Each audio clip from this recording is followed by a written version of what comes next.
जय श्री कृष्ण बधाने। आज આપણે બનાવીશું પૌવા બટેકા। તો પૌવા બટેકાની સામગ્રી જોઈ લઈએ। તો આ સૌપ્રથમ એક બાઉલ પૌવા છે, લીલા મરચાં છે, દ્રાક્ષ છે, 1 ચમચી ખાંડ છે, અને આ ડુંગળી છે ઝીણી કાપેલી, લીંબુનો રસ છે, અને આ ઝીણા બટેકા કાપેલા છે, ટામેટાં છે અને સિંગદાણા છે। અને આ પૌવા છે એને આપણે અત્યારે તો એકદમ જ કોરા જ છે, પણ આપણે એને પલાળવાના છે 2 મિનિટ અને પછી એને પૂરા કરી અને પછી ઉપયોગમાં લેવાના છે। તો ચાલો આપણે હવે પૌવા બટેકા બનાવી દઈએ। હવે મેં 2 ચમચી તેલ નાખી દીધું છે અને પહેલાં આપણે સિંગદાણાને તેલમાં ફ્રાય કરી દેવાના છે। બહુ લાલ નથી કરવાના, માપ મધ્યમ રાખવાના છે સિંગદાણાને।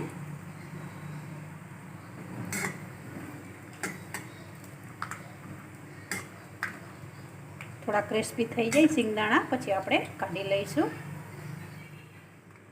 બસ આ ટાઈપના જ આપણે સિંગદાણા રાખવાના છે, બહુ એકદમ ડાર્ક નથી કરી દેવાના। બસ આ ટાઈપના જ આપણે સિંગદાણા તળી અને કાઢી લેવાના છે। હવે તમે જોઈ શકો છો મેં પૌવા ધોઈ અને એકદમ કોરા કરી નાખ્યા છે। બસ આ ટાઈપના જ આપણે રાખવાના છે। તમે જોઈ શકો છો એકદમ મારો દાણો છૂટો છૂટો છે પૌવાનો। બસ આ પૌવામાં વધારે પડતું પાણી હશે અને જો લીલા હશે તો લચકારદાર પૌવા બનશે, એકદમ પૌવા આપણા છૂટા બનશે નહીં। તો જેથી કરીને પૌવા બટેકા બનાવતી વખતે આટલું ખાસ ધ્યાન રાખવાનું છે કે પૌવાને પહેલાં આપણે 2 મિનિટ પલાળી અને પછી ધોઈ અને એકદમ સરસ આવા કોરા કરી દેવાના છે। તમે જોઈ શકો છો એકદમ મારા પૌવા સરસ કોરા થઈ ગયા છે। પંખા નીચે 2 કે 3 મિનિટ રાખો એટલે સરસ કોરા થઈ જાય છે। અને હા, પૌવા બટેકા બનાવવા માટે ખાસ પૌવા છે એ જાડા પૌવા જ લેવાના છે। જે પતલા પૌવા આવે છે એ એકદમ લચકા પડતા બને છે, એટલે આવા જાડા પૌવા લેશો તો એકદમ સરસ છૂટા બનશે પૌવા બટેકા। હવે આપણે જે તેલમાં સિંગદાણા તળ્યા હતા એ જ તેલમાં ફરી આપણે જીરું નાખી દેવાનું છે, રાઈ નાખી દેવાની છે। રાઈ જીરું તતરી જાય પછી આપણે હિંગ નાખી દેવાની છે।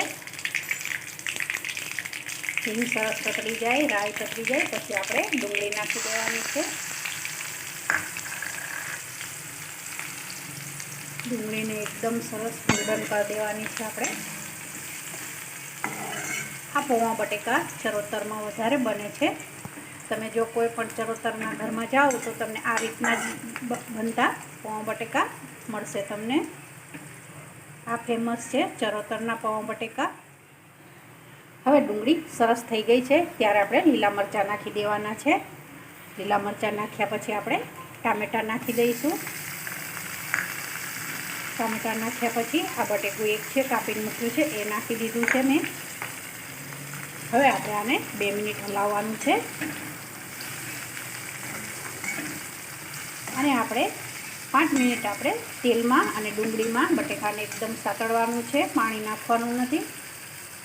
2 થી 3 મિનિટ પછી આપણે તેલમાં એકદમ બધા મસાલો શેકાઈ જાય પછી જ આપણે થોડું પાણી નાખી અને બટેકા ચેળવવાના છે।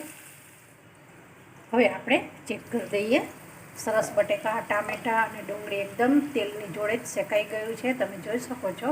અને બટેકા બી એકદમ આપણા પોચા પડી ગયા છે। તો હવે આપણે આમાં મસાલા કરી દઈએ। હવે આપણે આ મસાલામાં આપણે પૌવા બટેકામાં ખાલી હળદર જ નાખવાની છે। આપણે એમાં લીલા મરચાં નાખ્યા છે એટલે તીખાશની જરૂર નથી। અને આ છે પીળા પૌવા બટેકા છે તો આમાં લાલ મરચું આવતું નથી અને ધાણા જીરું બી નખાતું નથી, તો ખાલી હલ્દી જ મસાલામાં નખાય છે।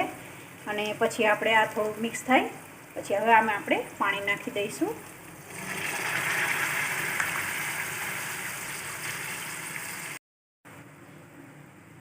હવે સરસ બટેકા એકદમ બફાઈ ગયા છે અને મસાલો એકદમ શેકાઈ ગયો છે। એ ટાઈમે આપણે હવે પૌવા નાખી દઈશું, જે કોરા કરીને રાખ્યા છે એ પૌવા નાખ્યા પછી એમાં આ જે સિંગ છે એ નાખી દેવાની છે। અડધી અત્યારે નાખવાની છે, અડધી પછી આપણે ઉપરથી નાખીશું। પછી આ છે દ્રાક્ષ નાખવાની છે, લીંબુ છે અડધું લીંબુ છે એ નાખવાનું છે, અને આ છે ખાંડ છે 1 ચમચી, અને આપણે મીઠું નાખ્યું નથી તો હવે મીઠું નાખી દઈશું અત્યારે। બસ આ બધી વસ્તુને આપણે એકદમ મિક્સ કરી દઈશું। હવે તમે જોઈ શકો છો એકદમ સરસ પૌવા બટેકા બની ગયા છે, એકદમ છૂટા થયા છે. બસ આ ટાઈપના આપણે રાખવાના છે. જો એકદમ પૌવા તમે કોરા કર્યા હશે તો આવા છૂટા જ બનશે, અને જો પાણીનો ભાગ રહ્યો હશે તો લચકાદાર પૌવા બનશે. તો આ છે આપણા પૌવા બટેકા, જે એકદમ ચરોતરની ફેમસ, જે સવારમાં નાસ્તામાં બનતા પૌવા બટેકા છે. તો તમે બધા લાઈક કરજો, શેર કરજો અને બેલ આઇકન વિધિ ચેનલને સબસ્ક્રાઈબ કરજો. જય શ્રી કૃષ્ણ બધાને.